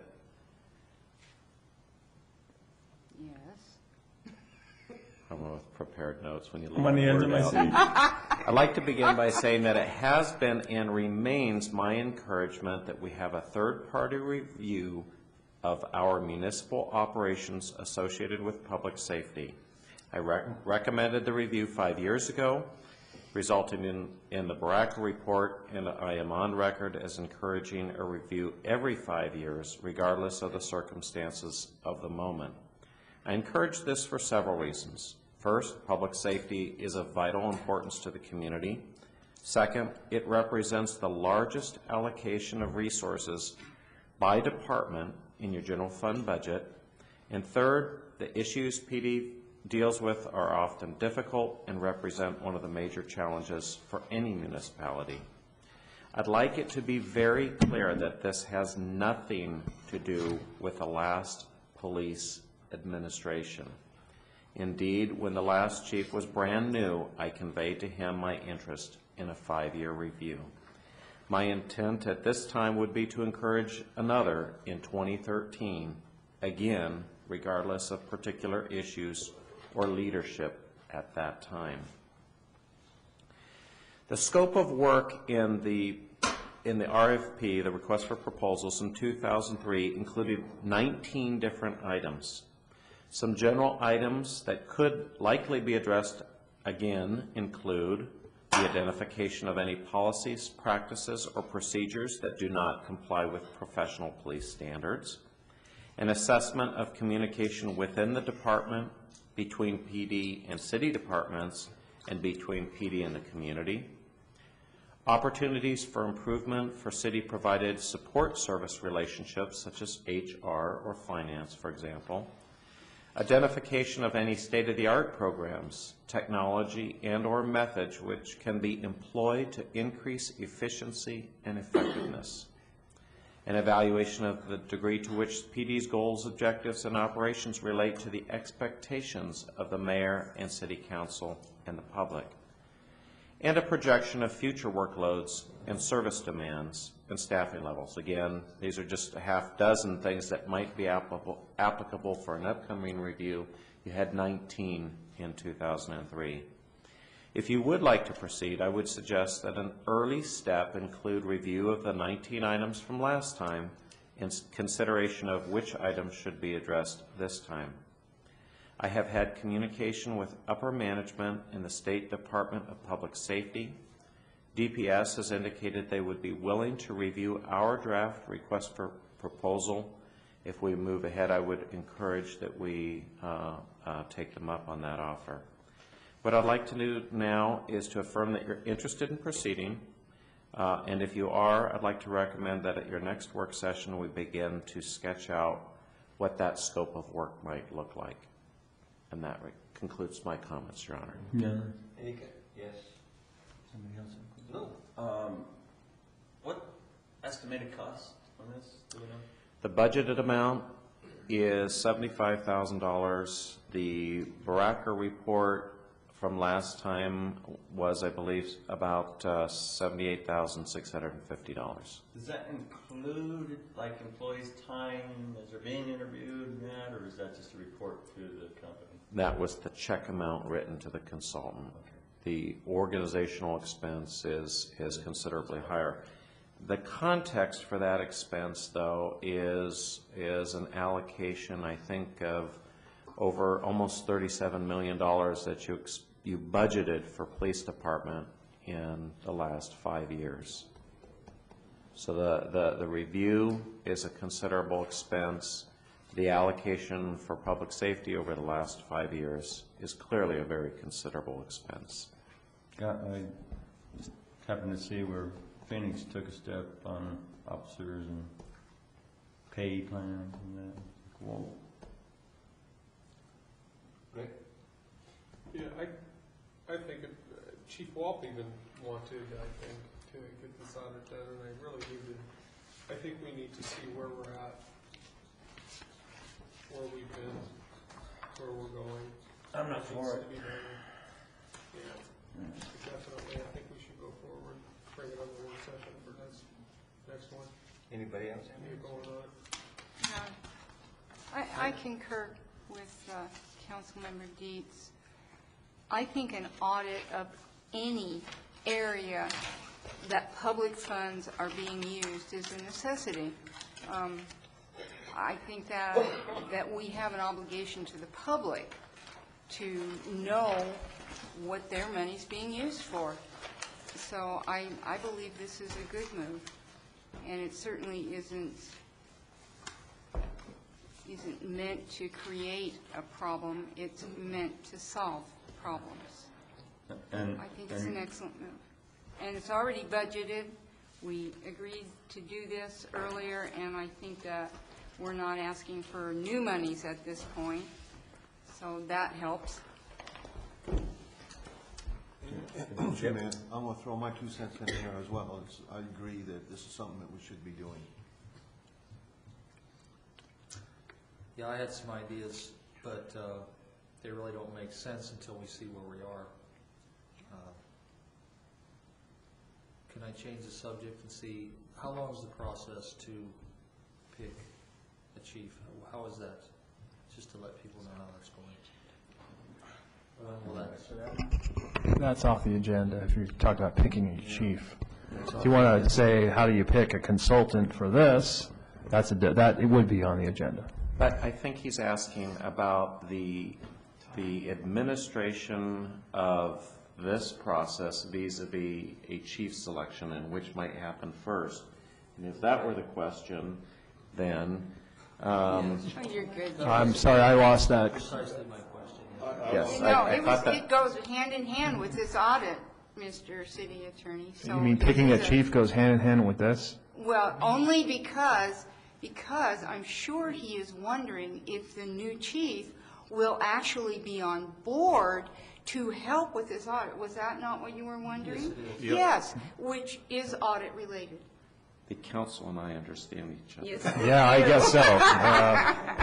I think the city manager expects to have a new chief before the end of this fiscal year. And when would the audit possibly start? That's up to council. If you want to start it, that would be up to you when you want to start it and when you expect to have the actual report in hand. Just after the end of the fiscal year. Last time, I think it took about, 6 months. Exactly how it took. We had the consultant on board in May, and he spent the entire summer, the two of them spent the entire summer, and the council took receipt of the report in November. Yeah. That's not bad. That's not bad. That's not bad. we had people out longer than that, though, from the audit. We had people out 8-9 months on paid leave because of the audit. I think it was just a different situation. Well, that, It was absolutely to do with the audit. yes. The audit turned into a little tattletale That, background, the, and that's what I got out of the audit. we ended up doing some subsequent inquiry based on some of the issues that were raised in the Baraka It report. weren't like this. So we tracked, there were some serious concerns, and we used third parties to track some of those issues down, and then you're referencing the administrative action that occurred as a result of those subsequent findings. I think the manager mentioned in his opening remarks that this should have nothing to do with who is the chief or who's in power of management. That's right. But let me go back to what I said. We had the consultant on board in May. Tomorrow's April 1st. Gotcha. Gotcha.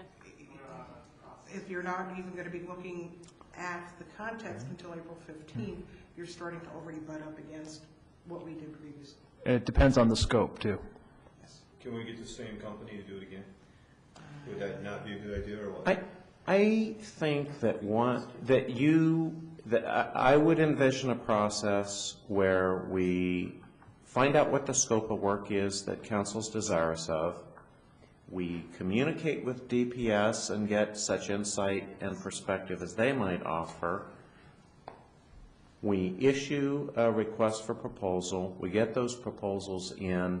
Council consider those, decide, perhaps with staff input, who you'd like to interview, and then you interview those folks and you make a selection, okay?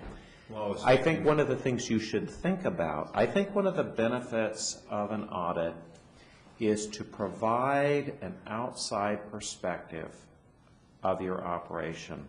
Is it contemporary? Are the practices contemporary? What are some of the issues that need addressing?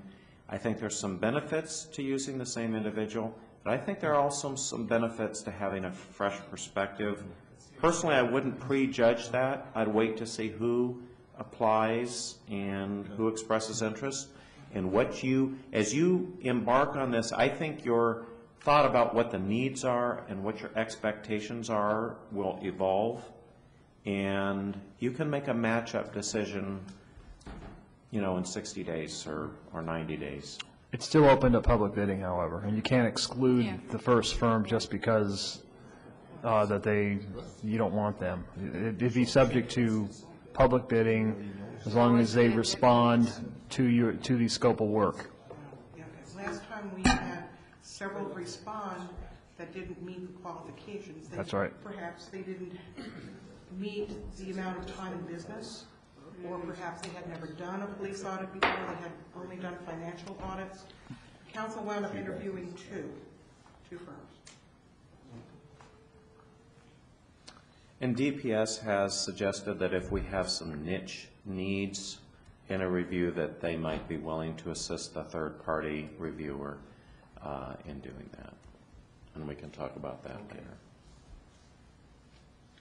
If that's it, we'll adjourn and go back in exec. I was afraid you'd say that.